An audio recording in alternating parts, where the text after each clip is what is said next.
यह लड़का यहाँ पर अपने आप को कुछ ज्यादा ही बड़ा समझ रहा था। उसे लग रहा था कि वह यहाँ का अकेला राजा है। अर्नव भी इससे माफी मांगकर अपना पीछा छुड़ाना चाहता था, लेकिन जब अर्नव यह देखता है कि सामने वाला चाहता है कि वह घुटने टेके, तो अर्नव का चेहरा सख्त हो जाता है। अपने 2 साल की ट्रेनिंग में अर्नव के आचार्य इंद्र ने अर्नव को बताया था कि माता पिता और भगवान के अलावा किसी के भी सामने घुटने नहीं टेकने चाहिए और सर नहीं झुकाना चाहिए। लेकिन अपनी गलती होने की वजह से अर्नव उसे माफी मांग रहा था, लेकिन सामने वाला कुछ ज्यादा ही बड़ी मांग कर रहा था। अर्नव यहाँ पर खड़ा होकर इस लड़के के साथ समय बर्बाद नहीं करना चाहता था। वह इस क्लब में सिर्फ और सिर्फ यश चोपड़ा से मिलने आया था और वह यश चोपड़ा को जानता भी नहीं था, तो उसे पता भी नहीं था कि आखिर यश चोपड़ा दिखता कैसा है। अर्नव को पता चल गया था कि वह जब तक यहाँ पर खड़ा रहेगा यह लड़का ऐसा ही बोलता रहेगा। अर्नव इस लड़के के मुंह नहीं लगना चाहता था, इसलिए वह उसे नजरअंदाज करते हुए जाता है। लेकिन जब वह लड़का यह देखता है कि अर्नव उसे नजरअंदाज कर रहा है, तो लड़के को काफी ज्यादा गुस्सा आ जाती है और वह आगे बढ़ते हुए अर्नव का हाथ पकड़ लेता है और उसे मारने के लिए वह अपना हाथ ऊपर उठाता है। अर्नव इस लड़के की इस हरकत से उसे काफी ज्यादा गुस्सा आ जाता है। वह लड़का अर्नव को थप्पड़ मारकर अपना सारा गुस्सा निकालना चाहता था, लेकिन शायद आज इस लड़के का दिन अच्छा नहीं था। वह जैसे ही अर्नव को थप्पड़ मारने वाला था, अर्नव तुरंत उसका हाथ बीच हवा में ही पकड़ लेता है और उस लड़के को गुस्से से देखने लग जाता है। अर्नव इस क्लब में किसी जरूरी काम से आया था, इसलिए वह इस लड़के के मुंह नहीं लगना चाहता था, लेकिन अर्नव इस लड़के की ओर ज्यादा बदतमीजी सहन नहीं कर पाया। इन 2 सालों में अर्नव का पूरा व्यक्तित्व बदल गया था। वह बहुत कम बोलने वाला हो गया था। वह तब ही अपना मुंह खोलता था जब उसे लगता था कि हाँ, यहाँ पर बोलना जरूरी है। लेकिन अर्नव उस लड़के की यह हरकत को देखकर उसे बिना कुछ बोले सीधा उसके चेहरे पर एक जोरदार थप्पड़ जड़ देता है। सटाक! उस लड़के ने पहले ही दारू पी रखी थी और अर्नव के थप्पड़ से वह लड़का लड़खड़ाकर सीधा जमीन पर गिरता है। अर्नव ने उस लड़के को इतनी जोर से थप्पड़ मारा था कि उस लड़के का एक साइड का चेहरा सूजकर पूरी तरह से लाल हो गया था। उसके चेहरे पर अर्नव की उंगलियों के निशान साफ दिखाई दे रहे थे। थप्पड़ के इम्पैक्ट से उस लड़के को अपना मुंह खोलने में भी दिक्कत हो रही थी। अर्नव के इस एक थप्पड़ से उस लड़के की सारी पी हुई उतर गई थी। वहीं उस लड़के को थप्पड़ मारने के बाद अर्नव स्क्वाट पोजीशन में बैठता है और उस लड़के को देखते हुए कहता है, मेरी गलती थी, मैंने तुझे माफी मांगी। तेरा काम था 1-2 गाली देकर चले जाना, लेकिन नहीं, तू ठहरा अमीर बाप की बिगड़ी हुई औलाद, जिनके खुद के दम में तो कुछ है नहीं और अपने बाप के पैसों पर उछलते रहते। और हाँ, एक बात दारू पीकर यह मत समझा कर तू शहंशाह है, कोई भिखारी बनाकर चला जाएगा। उस लड़के से इतना कहकर अर्नव खड़ा ही हुआ था कि तभी उसके पास सागर और रवि आ जाते हैं और अर्नव को बताते हुए कहते हैं, हमने पूरे क्लब में देख लिया, लेकिन हमें यश चोपड़ा कहीं भी दिखाई नहीं दिया। मुझे तो लगता है शायद आज वह यहाँ आया ही नहीं है। तभी रवि की नजर अर्नव के पीछे जमीन पर गिरे लड़के पर जाती है, जिसे देखकर रवि कहता है, अरे इसे तो हम पूरे क्लब में ढूंढ रहे हैं और ये जमीन पर क्यों गिरा हुआ है। रवि की बात सुनकर सागर भी उस लड़के को देखता है और फिर अर्नव की तरफ देखते हुए उससे कहता है, हाँ, यह तो यश चोपड़ा है, लेकिन यहाँ पर इस तरह से क्यों जमीन पर गिरा हुआ है। अपनी बात पूरी किए बिना वह तुरंत अर्नव की तरफ देखते हुए पूछता है, अगर आपको यह पहले ही मिल गया था तो आपने हमें क्यों नहीं बताया। उन दोनों की बात सुनने के बाद अर्नव हैरान हो गया था। उसे विश्वास नहीं हो रहा था कि जिस इंसान से वह ऐसे ही टकरा गया वही यश चोपड़ा निकलेगा, लेकिन अर्नव उन दोनों में से किसी को भी यह नहीं बताता आखिर उसे यह इंसान कैसे मिला। लेकिन फिर भी पक्का करने के लिए अर्नव दोनों की तरफ देखते हुए पूछता है, क्या यह लड़का सच में यश चोपड़ा है। अर्नव के इस सवाल को सुनकर दोनों हैरान हो गए थे। उन्हें लग रहा था कि शायद अर्नव ने यश चोपड़ा को पकड़ा है, लेकिन अर्नव की बात सुनकर उन्हें पता चला था कि अर्नव यश चोपड़ा को पहचानता तक नहीं। लेकिन फिर भी वह गर्दन हिलाते हुए अर्नव को कहते हैं, जी यही यश चोपड़ा है। अर्नव के थप्पड़ से अभी भी यश चोपड़ा जमीन पर गिरा हुआ था, लेकिन किसी का भी ध्यान यश चोपड़ा पर नहीं गया। क्लब में म्यूजिक काफी लाउड था, जिस वजह से यश चोपड़ा उन तीनों की बात नहीं सुन पाया। यश चोपड़ा को इस समय काफी ज्यादा गुस्सा आ रहा था। उसका मन कर रहा था कि वह अर्नव को यही जान से मार दे। उसकी आंखें एकदम लाल थी, लेकिन यही नहीं बताया जा रहा था कि यह लाल आंखें गुस्से में थी या फिर दारू पीने से थी। यश चोपड़ा ने अपने गाल के ऊपर हाथ रखा था और वह अभी भी अपनी लड़खड़ाती जवान से अर्नव को धमकी देता है, लड़के लगता है तूने मुझे जानता नहीं है मैं कौन हूँ। अगर तुझे पता होता ना मैं कौन हूँ तो तू कभी भी मुझ पर हाथ उठाने की गलती नहीं करता। मैं चोपड़ा परिवार से यश चोपड़ा हूँ, यश चोपड़ा। बेटा तू 5 मिनट रुक, बस 5 मिनट। अगर यही खड़े खड़े तेरे शरीर के टुकड़े ना कर दिए ना तो मेरा नाम यश चोपड़ा नहीं। यश चोपड़ा के बार बार बोलने से अब अर्नब काफी ज्यादा इरिटेट हो गया था और अब तो उसे यह भी पता चल गया था कि यही लड़का यश चोपड़ा है, इसलिए अब वह इसके ऊपर कोई भी रहम नहीं दिखाने वाला। अर्नब तुरंत यश चोपड़ा की कॉलर पकड़ कर उससे उठाता है और सागर और रवि को अपने साथ आने का इशारा करता है। अर्नब यश चोपड़ा को लेकर तुरंत क्लब के बाहर पार्किंग में आ जाता है। यश चोपड़ा जब से अर्नब के हत्थे लगा है तब से वह अर्नब की पकड़ से छूटने के लिए छटपटा रहा था। थोड़ी देर पहले जो यश चोपड़ा बड़ी बड़ी बातें कर रहा था, अब वह अर्नब की पकड़ से छूटने के लिए अपने दोनों हाथ जोड़कर उससे भीख मांग रहा था। यश चोपड़ा इस समय किसी मेमने की तरह अर्नब से माफी मांगते ही कहता है, भाई भाई भाई मुझे माफ कर दे, भाई भाई भाई मुझे जाने दे भाई प्लीज, मैं खुद घुटने के बल बैठकर तुझसे माफी मांगूंगा। तू एक बार बोल भाई, मैं तेरे को उतने पैसे देने को तैयार हूँ भाई, लेकिन प्लीज मुझे छोड़ दे। मैं तेरे को आगे हाथ जोड़ता हूँ, पैर पड़ता हूँ, मुझे माफ कर दे भाई, मैंने तेरे से इस तरह से बात की। इस समय यश चोपड़ा अमीर बाप की औलाद की जगह किसी भिखारी की तरह लग रहा था, जो इस समय खुद किसी और के सामने गिड़गिड़ा रहा था। यश चोपड़ा के बार बार बोलने से अर्नब काफी इरिटेट हो गया था। अर्नब तुरंत उसे खींचते हुए अपने सामने लाता है और उसकी तरफ देखते हुए अपनी आवाज में बिना किसी इमोशन के साथ कहता है, चुप, एकदम चुप, अगर एक शब्द और बोला ना तो तेरी जुबान खींचकर बाहर निकाल दूंगा। अर्नब ने यह सब बिना किसी इमोशन के कहा था और उसकी आवाज में एक अलग ही ठंडक थी, जिसे सुनने के बाद यश चोपड़ा के पूरे शरीर में सिनहर दौड़ गई थी। अर्नब की बात सुनकर यश चोपड़ा एकदम चुप हो जाता है। इस समय वह एक आज्ञाकारी बच्चे की तरह अर्नब की सारी बातें मान रहा था। यश चोपड़ा समझ गया था कि अगर उसने दोबारा अपना मुंह खोला तो वह बुरी तरह से पिटेगा। यश चोपड़ा के साथ हो जाने के बाद अर्नब रवि को कुछ इशारा करता है। अर्नब का इशारा देख रवि तुरंत उसके सामने आता है और अपना फोन निकालकर उसमें एक फोटो खोल लेता है और उसे यश चोपड़ा को दिखाता है। यश चोपड़ा जब उस फोटो को देखता है तो वह काफी ज्यादा हैरान हो जाता है, क्योंकि वह फोटो अर्नब की बहन सलोनी की थी। अर्नब यश चोपड़ा की तरफ देखते हुए उससे पूछता है, फोटो में मौजूद लड़की को पहचानता है? वह बहन है मेरी। अब तो तू समझ गया होगा क्यों तुझे उठाया है।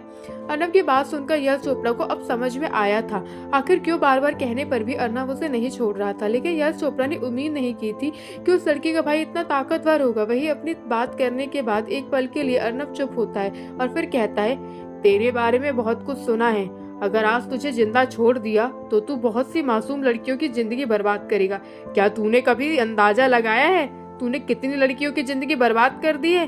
शायद जब से तू अपने पैरों पर खड़ा हुआ है तब से तू हर महीने एक नई लड़की के साथ सोता है ना? चल तेरे सभी पापों का आज एक हिसाब कर देता हूँ। ना रहेगा बांस ना बजेगी बांसुरी। अर्नब की बात सुनकर यश चोपड़ा काफी ज्यादा डर गया था और अर्नब की आखिरी बात को सुनकर यश चोपड़ा को अच्छे से पता था कि उसके कहने का क्या मतलब है। वही अर्नब से कुछ कहता उससे पहले अर्नब अपनी बात खत्म करके अपने घुटनों को तेजी से यश चोपड़ा के उस हिस्से पर मारता है जहां से किसी के मर्द होने का पता चलता है। अर्नब के एक हमले से यश चोपड़ा दर्द में बिलबिला उठता है और वह अपने शरीर के उस हिस्से को पकड़कर जमीन पर गिर जाता है और दर्द में इधर उधर झटपने लग जाता है। लेकिन अर्नब यहीं पर नहीं रुकता, उसे इस समय काफी ज्यादा गुस्सा आ रहा था, इसलिए वह दोबारा से यश चोपड़ा के पास जाता है और अपना पैर उठाकर यश चोपड़ा के दोबारा से उस हिस्से पर रख देता है। हालांकि यश चोपड़ा ने अपने उस हिस्से को अपने हाथों से ढक रखा था, लेकिन अर्नब के फोर्स की वजह से यश चोपड़ा के हाथ की हड्डी भी टूट जाती, जिस वजह से यश चोपड़ा जोर जोर से चीख चिल्ला रहा था। लेकिन इस पार्किंग एरिया में कोई भी उसे सुनने वाला नहीं था। अर्नब के पैर के नीचे आने से यश चोपड़ा के शरीर का वहम पूरी तरह से बर्बाद हो गया था। अर्नब ने जो कहा था उसने वह पूरा भी किया था। अब बांसुरी बजाने के लिए यश चोपड़ा के पास बांस तो था, लेकिन उसकी बांस की जड़ खराब हो गई थी। यश चोपड़ा इस समय दर्द में बुरी तरह से तड़प रहा था और जमीन पर इधर उधर लुढ़क रहा था। यश चोपड़ा मन ही मन अपने आप को कोस रहा था क्यों आज वह अकेला घर से बाहर निकला। यश चोपड़ा जब भी घर से बाहर जाता था तो वह अपने दोस्तों को साथ निकलता था, लेकिन आज वह अपने दोस्तों को साथ लेकर नहीं आया था। रवि और सागर भी अर्नब की इस हरकत से हैरान हो गए थे। उन्हें उम्मीद नहीं थी कि कोई इंसान इतना बेरहम भी हो सकता है। अर्नब की अगर उम्र देखी जाए तो अर्नब की उम्र के लड़के कॉलेज में जाते हैं। अर्नब यश चोपड़ा को अच्छे से पीटता है उसे देखकर ऐसा लग रहा था जिसने उसने सुबह से लेकर अभी तक जो कुछ भी सुना है उसकी पूरी भड़ास उसने यश चोपड़ा पर निकाली है। 5 मिनट के अंदर ही यश चोपड़ा इतना ज्यादा घायल हो गया था कि उससे बोला तक नहीं जा रहा था। यश चोपड़ा को पीटने के बाद अर्नब उसका फोन निकालता है और उसके पापा को फोन मिलाता है। 2 रिंग के अंदर ही फोन उठ लिया जाता है और फोन के दूसरे तरफ एक मध्य अवस्था के आदमी की गंभीर आवाज सुनाई देती है। हाँ बोलो बेटा, क्या हुआ? यश चोपड़ा के पिता की आवाज सुनकर अर्नब उसे कहता है, रंजीत चोपड़ा जी, वैसे बड़ा दुख हो रहा है आपको बताते हुए, अगर आप 15 मिनट के अंदर मतेन हेल के ड्रीमलैंड क्लब नहीं पहुंचे तो अगले 15 मिनट के अंदर आपके बेटे की लाश आपके घर पर पहुंच जाएगी। और हाँ, आते वक्त अपने साथ चेक बुक लेते आना, और अगर तुमने थोड़ी सी भी होशियारी दिखाने की सोची तो तुम्हारे बेटे की खोपड़ी में 6 की 6 गोली उतार दूंगा। अपनी बात कहने के बाद अर्नब कॉल रख देता है। वहीं अपने बेटे के फोन पर किसी दूसरे की आवाज और धमकी सुनकर यश चोपड़ा के पिता रंजीत चोपड़ा काफी ज्यादा डर गए थे, लेकिन उन्हें ऐसा लग रहा था जैसे उनका बेटा यश चोपड़ा ही अपने दोस्तों के साथ मिलकर उनसे किसी तरह का मजाक कर रहा है। लेकिन रंजीत चोपड़ा का दिल कह रहा था कि उनका बेटा जरूर किसी मुसीबत पे है। वह अभी भी इस बारे में सोच रहे थे कि अचानक से उनके फोन पर एक मैसेज की टोन सुनाई देती है, डिंग। रंजीत चोपड़ा जैसे अपना फोन उठाकर उस मैसेज को देखते हैं तो उनकी रूह कांप जाती है, क्योंकि उनके फोन पर उनके बेटे के नंबर से एक वीडियो आई थी। उस वीडियो को देखकर रंजीत चोपड़ा को काफी ज्यादा गुस्सा आ रहा था और अपने बेटे के लिए उन्हें बुरा भी लग रहा था, लेकिन उन्हें सबसे बड़ा डर इस बात का लग रहा था कि कहीं उनके बेटे को कुछ तो हो तो नहीं गया। तभी उनके फोन पर दोबारा से एक टेक्स्ट मैसेज आता है जिस पर लिखा हुआ था, your time start now. Ranjeet Chopra अच्छे से समझ पा रहा था कि इस मैसेज का क्या मतलब है। रंजीत चोपड़ा के ऊपर अचानक से एक इतना बड़ा बम फूटा था कि अब वह कुछ सोच भी नहीं पा रहे थे। वह जिस हालत पे बैठे थे वैसी हालत पर खड़े होते और दौड़ते सीधा घर से बाहर निकलते और अपने ड्राइवर को गाड़ी निकालने को कहते। क्या रंजीत चोपड़ा अपने बेटे यश चोपड़ा को बचा पाएंगे? आखिर अर्नब ने रंजीत चोपड़ा को चेक बुक लाने को क्यों कहा? आखिर अर्नब के दिमाग में क्या चल रहा है? क्या आप भी इन सभी सवालों के जवाब को जानना चाहते हैं तो हमारे YouTube चैनल पर हमारे साथ बने रहें माफिया किंग अर्नब की स्टोरी के साथ। और अगर आपको यह कहानी पसंद आ रही है तो कृपया लाइक और कमेंट करें जिससे हमारा मनोबल बना रहे।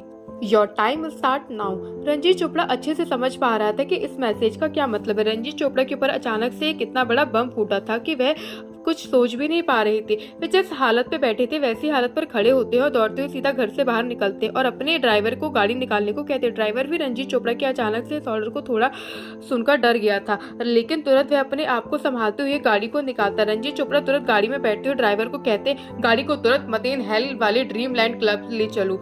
रंजीत चोपड़ा का ऑर्डर सुनने के बाद ड्राइवर तुरंत गाड़ी स्टार्ट कर देता है और ड्रीमलैंड क्लब की तरफ ले लेता है।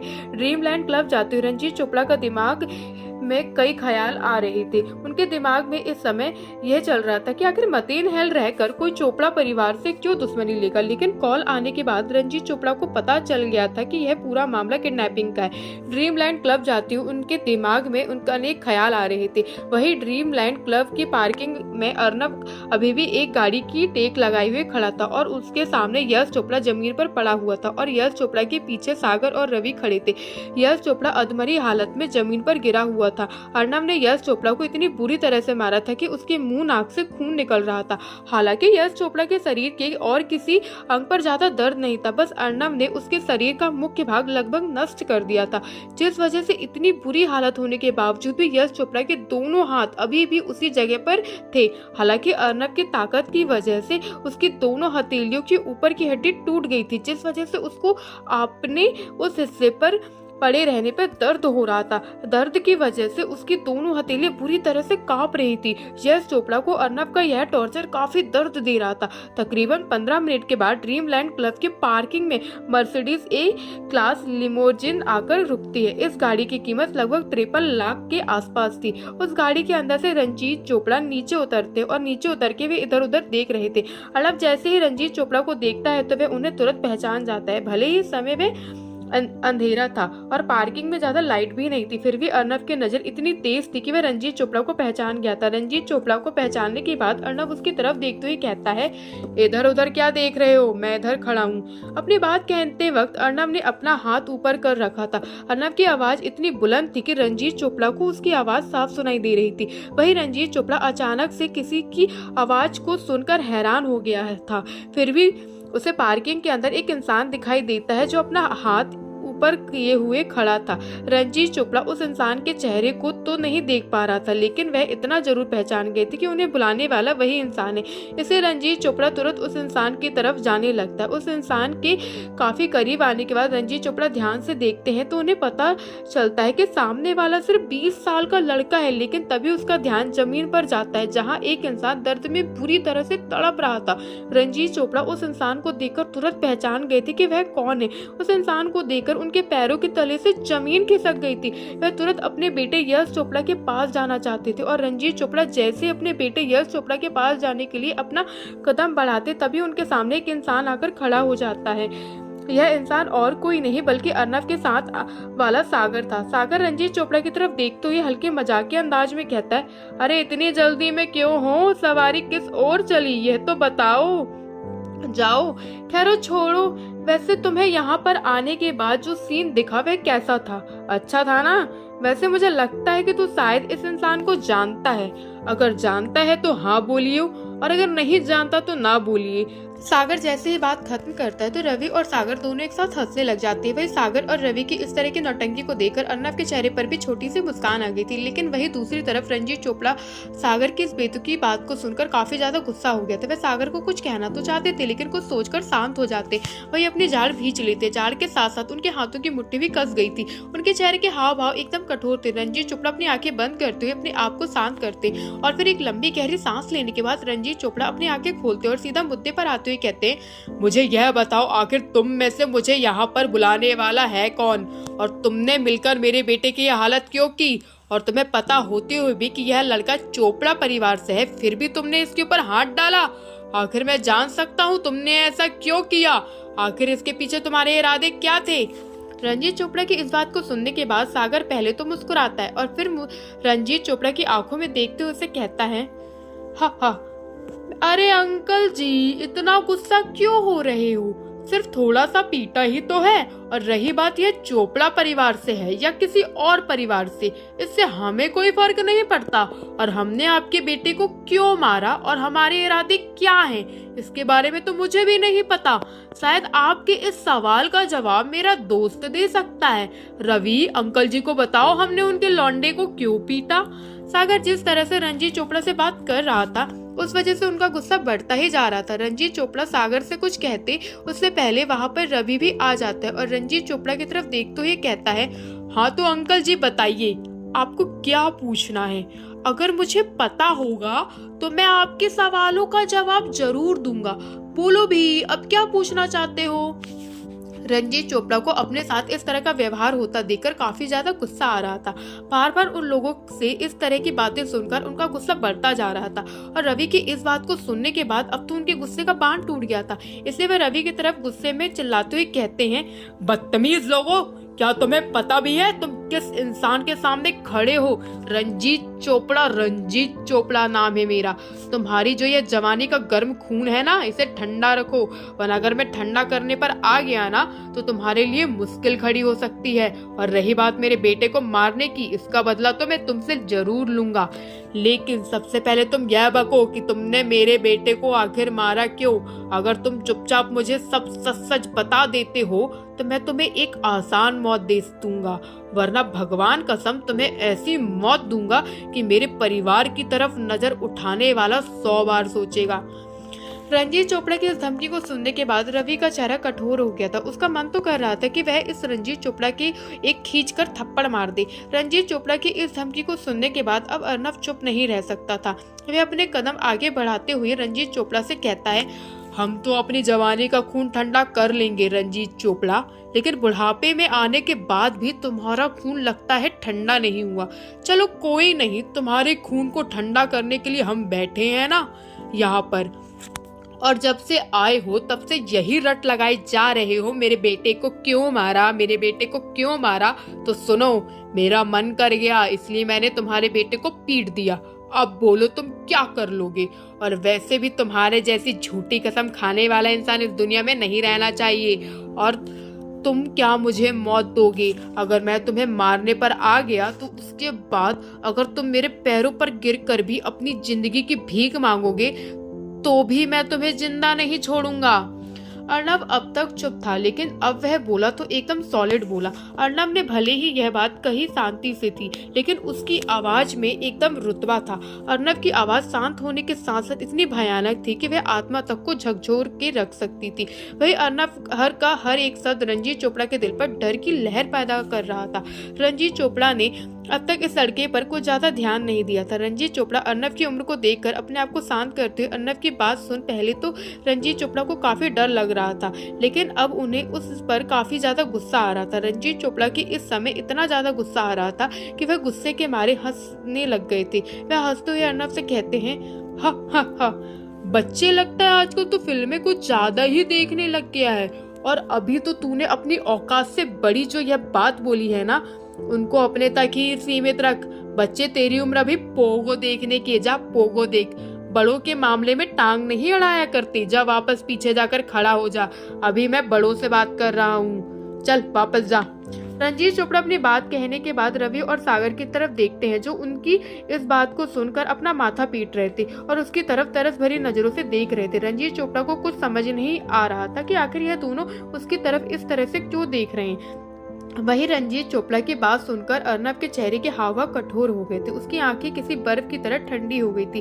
वह अपनी ठंडी निगाहों से रणजीत चोपड़ा को देखता है। रणजीत चोपड़ा अब अपनी गर्दन घुमाते हुए अर्नव की आंखों में देखते हैं तो उनकी जान हलक पे अटक गई थी। रणजीत चोपड़ा को इस समय ऐसा लग रहा था जैसे कोई खूंखार जानवर उन्हें घूर रहा है और किसी भी पल वह जानवर उनकी चीर फाड़ कर रख देगा। अर्नव अपनी ठंडी आवाज में रणजीत चोपड़ा की तरफ देखते हुए कहता है, तुम एक बाप हो, फिर भी तुम्हें यह नहीं पता कि तुम्हारा बेटा आखिर रहता कहाँ है और क्या करता है रहता है। शायद तुम्हें अपने बेटे से प्यार नहीं है, और क्या पता बाहर तुम्हारी कोई नाजायज औलाद हो। वैसे भी तुम अमीरों के चोचले बड़े अजीब होते हैं। तुम्हारे लिए कोई बड़ी बात नहीं होगी। शायद तुम्हें अपने बेटे के लिए जीने मरने से कोई फर्क नहीं पड़ता। रणजीत चोपड़ा से इतना कहने के बाद अर्नव चुप होता है और फिर एक गहरी सांस लेते हुए रवि की तरफ देखता है और फिर गंभीरता से उसे कहता है, रवि जरा एक बार यश चोपड़ा के हाल तो देखो, क्या वह सांस ले रहा है या नहीं। अगर ले रहा है तो उसकी सांस रोक दो, क्योंकि उसके बाप को उसके जीने या मरने से कोई फर्क नहीं पड़ता। क्यों, मैंने सही कहा ना रंजीत चोपड़ा जी। अर्नव की बात सुनकर रंजीत चोपड़ा के हाथ पांव फूल गए थे। उन्हें विश्वास नहीं हो रहा था कि कोई उन्हीं के सामने उन्हीं के बेटे को जान से मारने की धमकी भी दे सकता है। वही तुरंत अर्नव और रवि को रोकने के लिए कुछ कहते उससे पहले ही उनके फोन पर एक मैसेज की रिंगटोन सुनाई देती है। उस मैसेज की रिंगटोन को सुनकर तीनों इंसान रंजीत चोपड़ा की तरफ देखने लग जाते। वहीं रवि को रुकता देखकर रंजीत चोपड़ा एक राहत की सांस लेता है। रंजीत चोपड़ा तुरंत अपनी जेब से फोन निकालकर मैसेज को देखता है और जैसे ही रंजीत चोपड़ा उस मैसेज को पढ़ते हैं तो उसके चेहरे पर मुस्कान आ जाती। अगले ही पल रंजीत चोपड़ा एकदम रिलैक्स हो जाते और वे एक लंबी गहरी सांस लेते हैं। रवि और सागर को कुछ समझ नहीं आ रहा था। अब तक तो जो रंजीत चोपड़ा कभी गुस्सा हो रहा था, कभी डर रहा था, वे एकदम से इतना शांत कैसे हो गया। वही अर्नव भी रंजीत चोपड़ा के चेहरे की मुस्कान को देखता है और फिर वह भी एक शैतानी मुस्कान पास करता है। रंजीत चोपड़ा को देखकर मुस्कुराने के बाद अर्नव अपनी गर्दन घुमाते हुए पार्किंग के एंट्रेंस की तरफ देखता है। आखिर ऐसा कौन सा मैसेज आया जिसे देखकर रंजीत चोपड़ा के चेहरे पर मुस्कान आ गई थी। आखिर अर्नव भी रंजीत चोपड़ा को मुस्कान पास करने के बाद पार्किंग के एंट्रेंस की तरफ क्यों देख रहा था। क्या अर्नव का ऑर्डर मिलने के बाद रवि यश चोपड़ा को जान से मार डालेगा। इन सभी सवालों के जवाब जानने के लिए हमारे साथ हमारे YouTube चैनल पर बने रहे और अगर आपको ये कहानी पसंद आ रही है तो कृपया लाइक और कमेंट करें, जिससे हमारा मनोबल बना रहे।